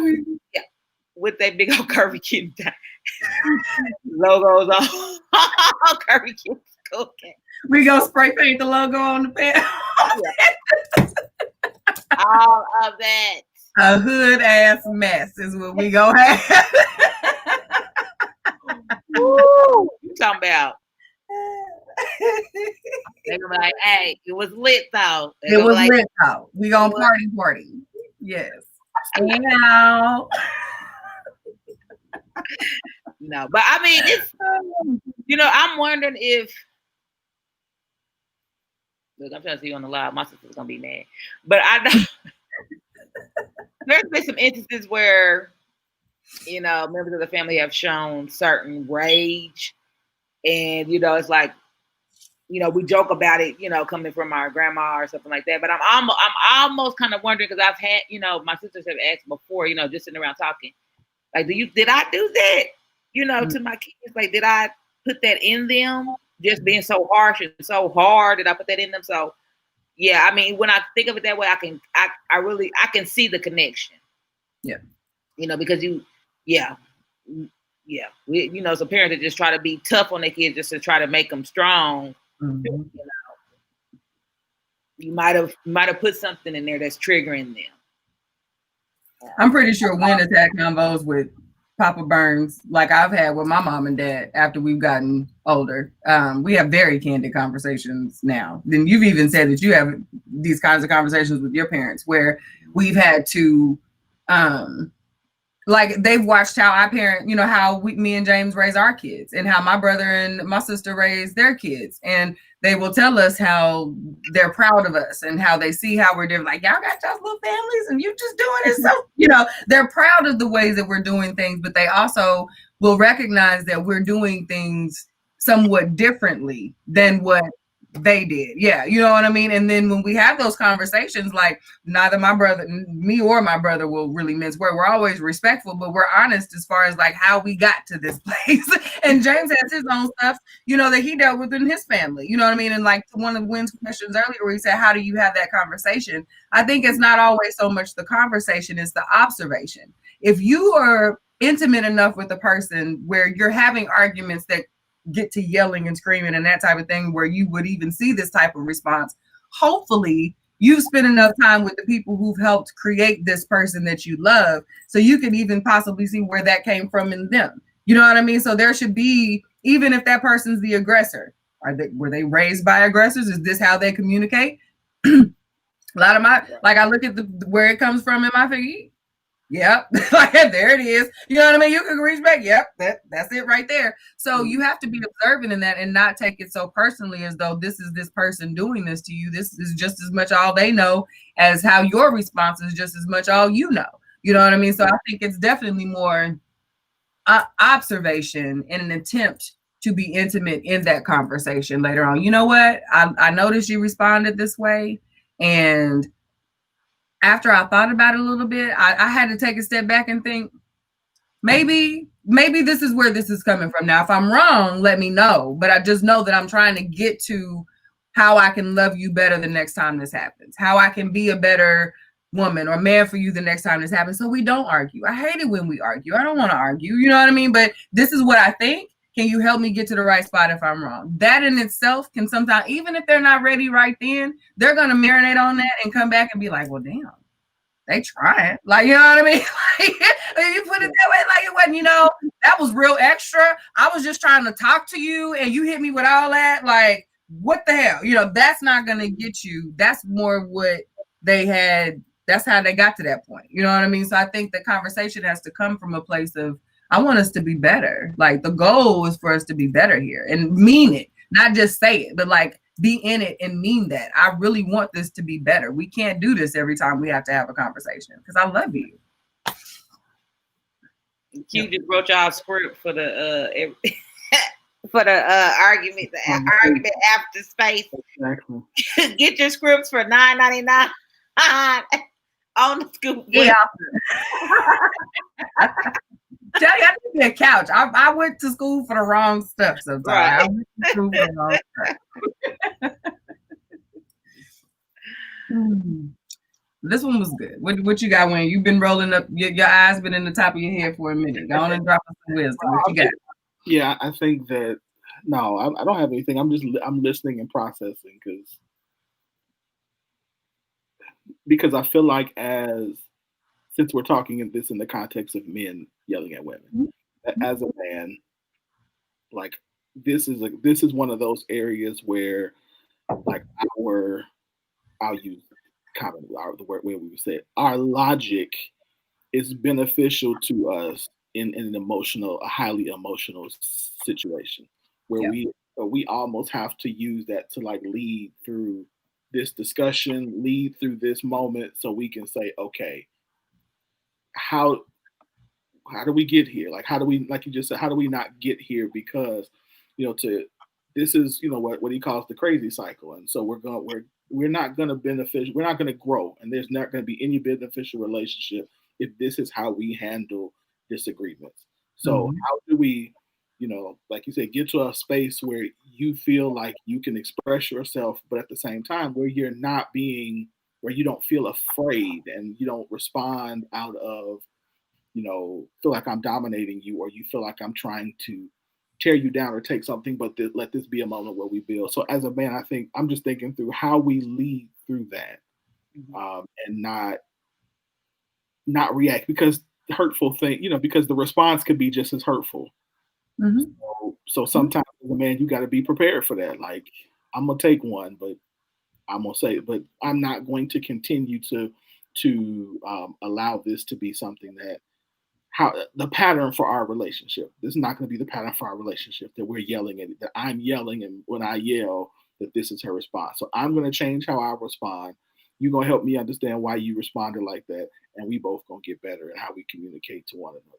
And you have to figure that out. So I'm just processing all of that right now. Good. So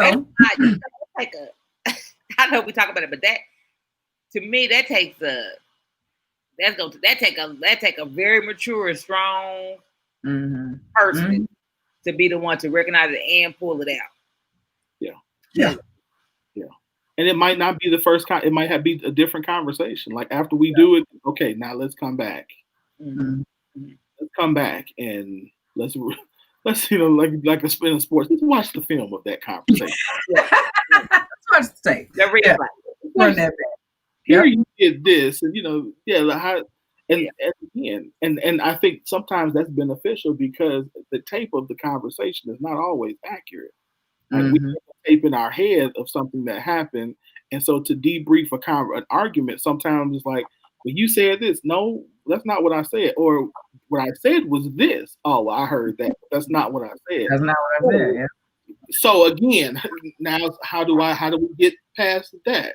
Where you are able to say, let me slow down, process what he said. Let me slow down, process what she said. How can we do that? And I think that's what we got to do. Yeah. Okay. So I know we're coming up on time, but I have to hit this too, because in my video earlier today, I mentioned that I wanted fathers to come in. I wanted mentors, folks who loved on and took care of young folks, to come in too. So in the past few months, we have talked a lot about, we brought about T.I. and his daughter, and how he looks at his daughter and the things that he feels for the fatherhood and all of that. We bring about all of these dads that are celebs, that we're saying that are amazing dads. And then we have the dads that we know and love, that we reach out to, that are role models, and we know that love their girls and dote on their girls and say that they're girls on their moons. I want to bring our attention to, when we bring up conversations regarding sex and the correction of young girls, how often there are men, these dads, who were in any other capacity, their daughters are little princesses, they're amazing, they're wonderful, no one can do anything to them.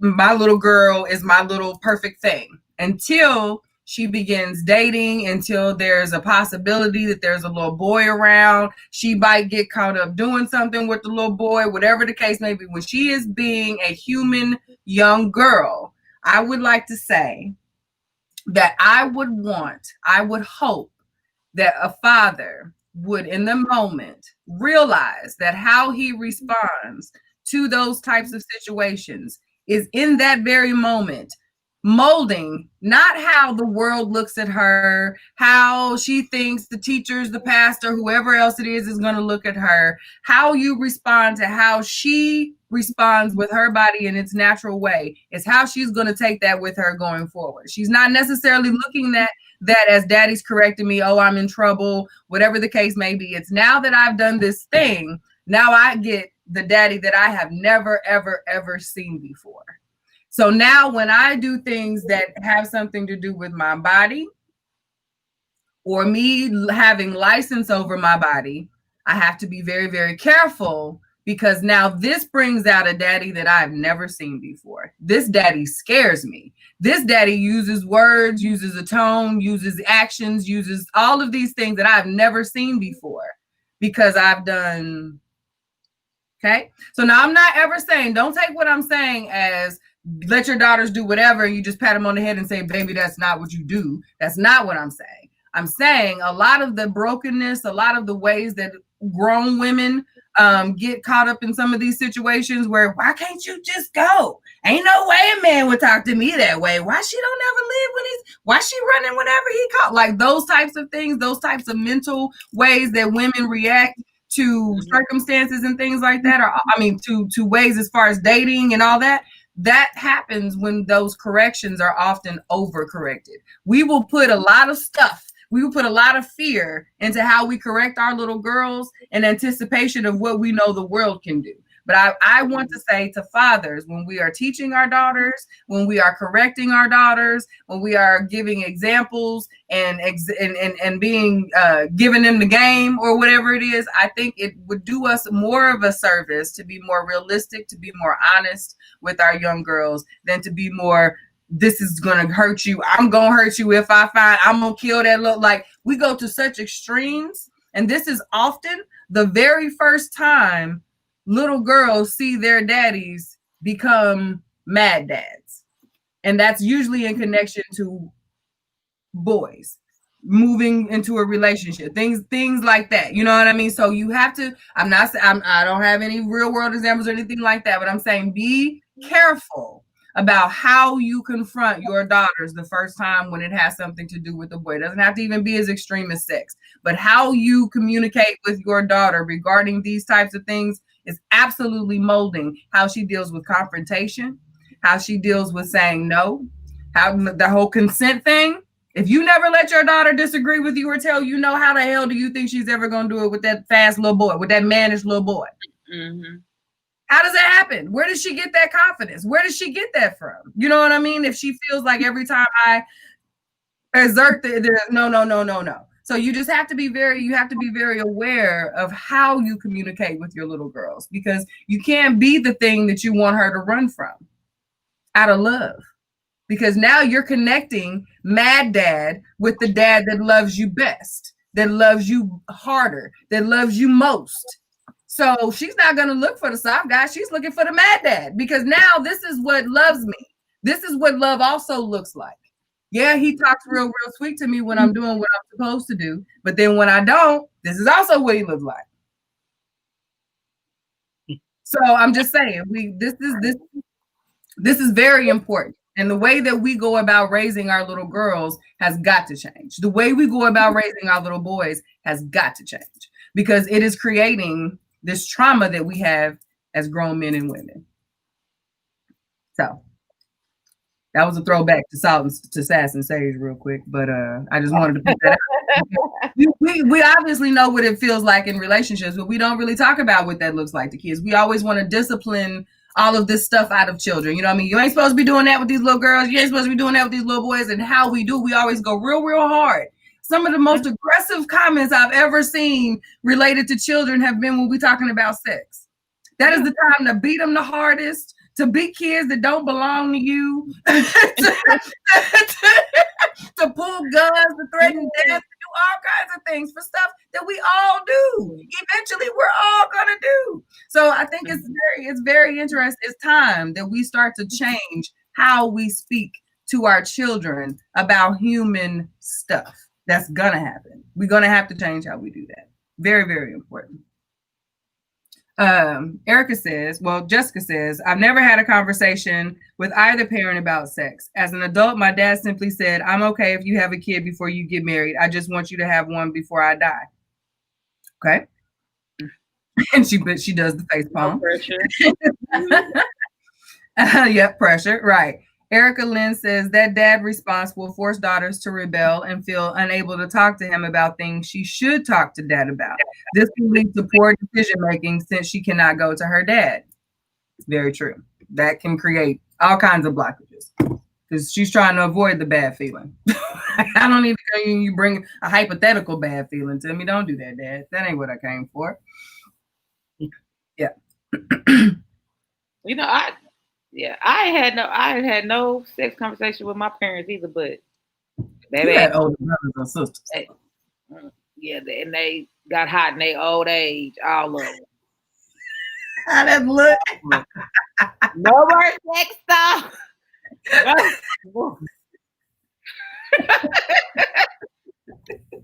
I don't need to learn anymore. Let's stop. She said, I'm good. I'm good. I'm good. I'm good. I'm good.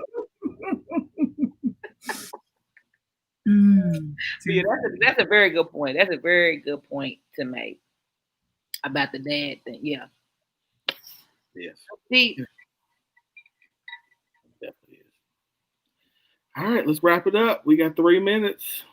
Thank y'all for that segment. I hope y'all enjoyed. yeah, that was it. We had some good segments this time. Okay, so yeah, we got some like. So yeah, I'm just trying to get y'all hyper Bayer. Bye, y'all. Y'all, the brainstorm sessions that we've even had for this have been amazing. So I don't even know what she's been working on with her crew over there. It's about to be so much hotness out in what room. Yeah. So y'all be on the lookout for it. It records on September 6th, so you guys will get to see some promo clips and some behind the scenes yumminess before we do the big reveal. But yeah, keep your eyes on Bad Bye. And we will be having another casting call soon, dedicated to the brothers. So y'all get your 6-packs ready or your dad bods and your catfish hatfish hats and your it's all bring it on. Not the hatfish hats, Lord Jesus. But you can get your curry kitten and stay up to date with all of our yumminess and events going on at www.curvykittens.com. So remember Curvy Kittens and remember Gatito Curvilino. We're gonna have that C translation on all our Curvy Kitten posts going forward. Now get down there. Okay. I'll get my practice in tonight, y'all. That's awesome. As always, I'm going to ask that we slide on over to elegancebydesign.com and get your good yumminess, since we're talking yummies, for your hair and body. Okay. Head to toe goodness here. We create all natural body butters that I'm serious are like nothing you have ever felt before. There's body butter, there's shea butter, there's whipped shea butter, but there's nothing like sexy shea butter. Okay. This isn't lotion with a little bit of body. This is shea butter with the goodness. Okay. It's whipped, it's light, it's fluffy, it glides on like it's good stuff. So yeah, I want you to go ahead and try that. Go ahead and slide over to elegancebydesign.com. We have them in 2 ounces, we have them in 8 ounces, and we have them in 16 ounces. I'm just gonna tell you the 2 ounces is cute, but you're gonna want that 8 ounce because you're gonna that's and then you're gonna be mad that you got the 2 ounce. So get the 16. Yeah. Yeah. Need that big boy. Elegancebydesign.com to get your skin right. And it's amazing for sunscreen. I don't know for my old city folks here. Old boy on the news this morning said that you will sunburn in about 22 minutes in this Oklahoma City heat. Okay. Yeah. If you do not protect your skin, Black folks do sunburn. Okay. If you've got melanin, if it's a lot of bit, you are not protected. You still need to protect your skin from this sun. This is a new sun. This is sun. Okay. This is the sun we grew up with.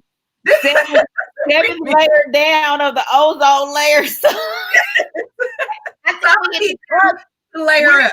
Most of the sun, y'all. You better get the get you some sunscreen. Level up your skincare. Take care of your body. Okay. And this is one way to do it. Elegancebydesign.com is what you need in your life.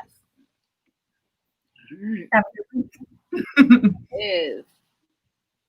Let's see. So a couple of things, of course, y'all. If you have not joined, hold on, let me do this.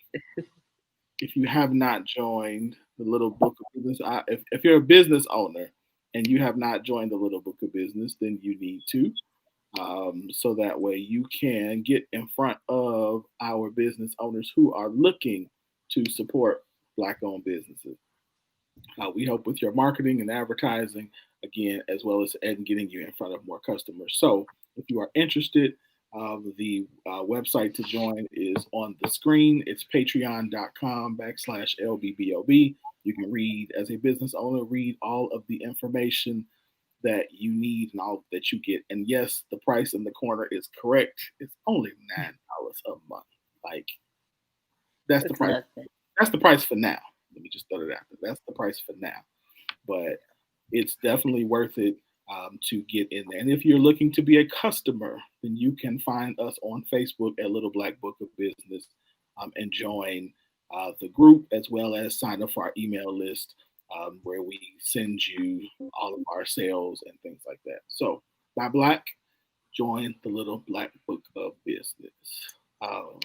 Also, if you did not, so if last week we talked about our good friend Andre and his wife in their podcast, Still Caking. If you missed it, you can still go to YouTube, to Andre Dowdy on YouTube, and check it out. They just released episode 2 yesterday.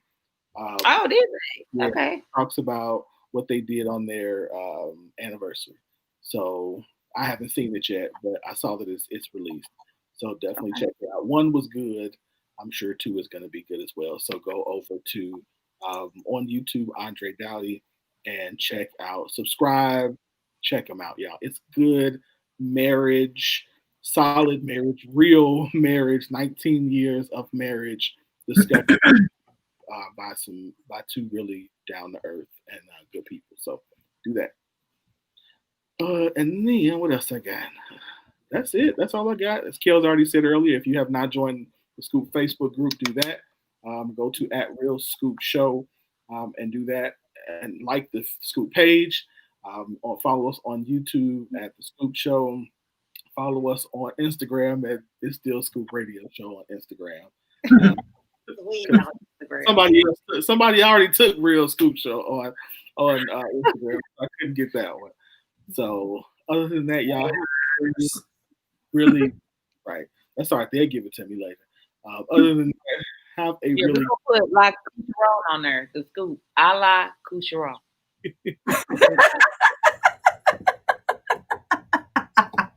I can say it.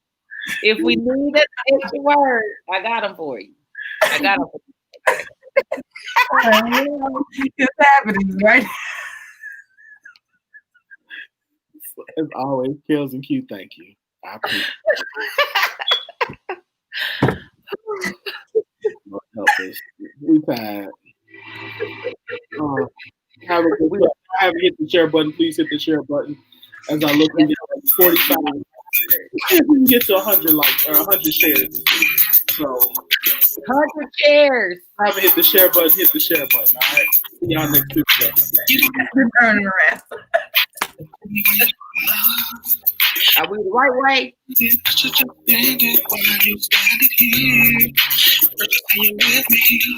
01. Right.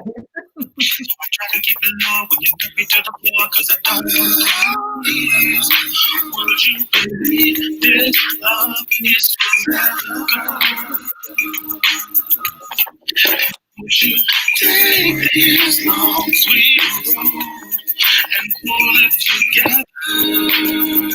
Baby, if this is goodbye. Oh, okay, Kels. I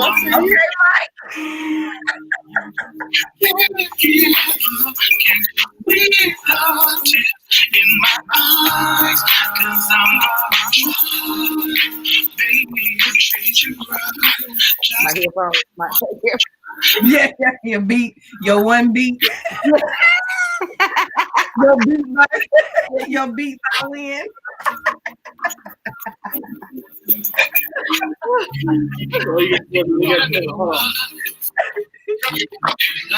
What else you got for you? So